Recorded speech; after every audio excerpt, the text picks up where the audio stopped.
expectations-wise, I don't know if we've got many expectations at all. We've focused so much on just trying to get to this point. Our goal has always just been to win the Southeast, and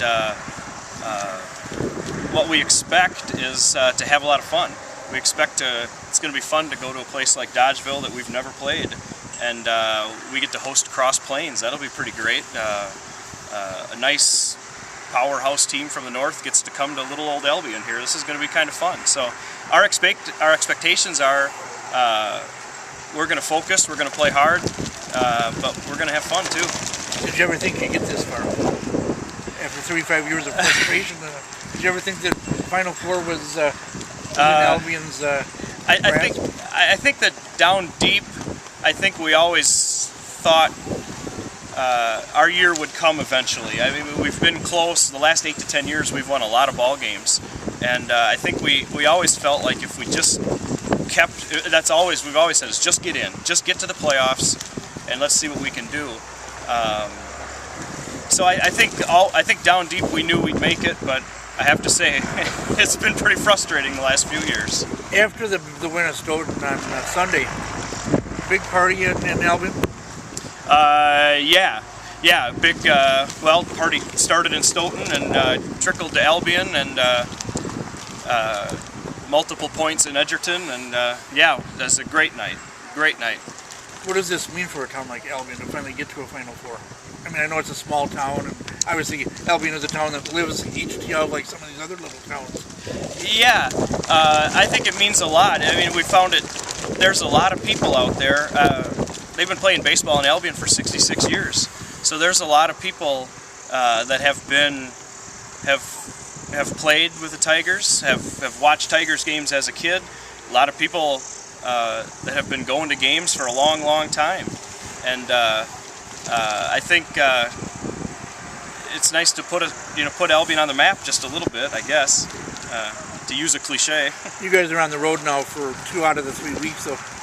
But looking from what happened on Sunday, you guys got a pretty good following of fan support that'll probably go to these little.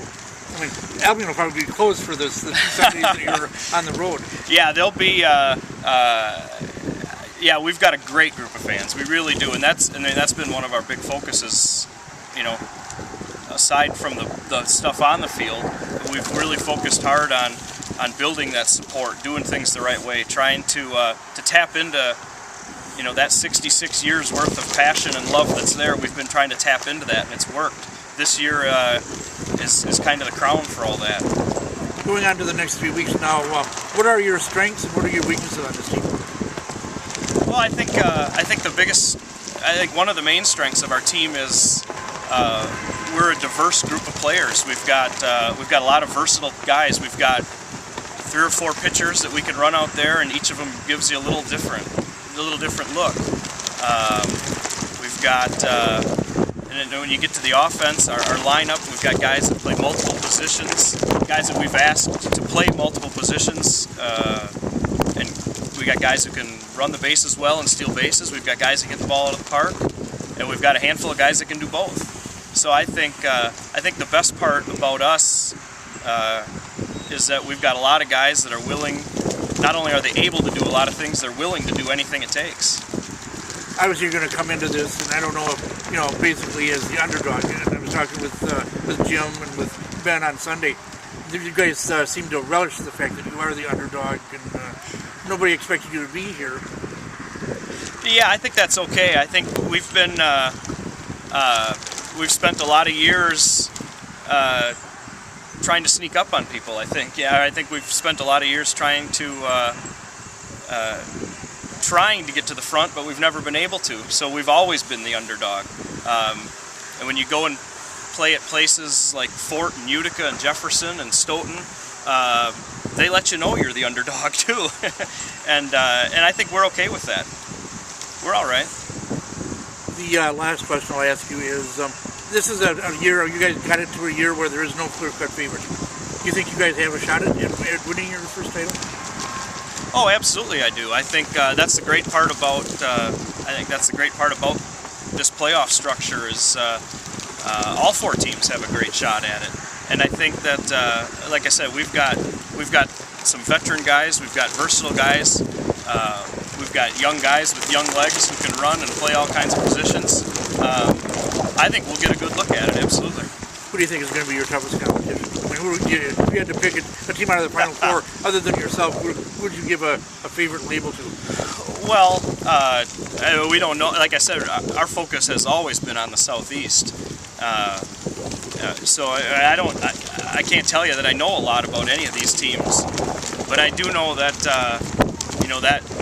that happy little group of Middleton, Ashton, Cross Plains, Wanakee. For Cross Plains to survive that, they must be a heck of a ball club. So, and of course, Hempstead and DeForest, he's been shutting people down for a few years now too. So, but we'll hang with them. Is there any one particular player on your team that you're most happy for finally getting here? Well, yeah, clearly Jim Eastman is the guy. He's been on the team for 23 years. Not just as a player, as a manager. He's a former manager of the year. He's been an all-star. He literally kept the team afloat for a few years, playing, managing, fundraising, everything. And I feel so glad for Jim. I think we all do. You saw it on Sunday when we just mobbed him. Jim Eastman is the Albion Tigers, and we feel so happy for him. We all do.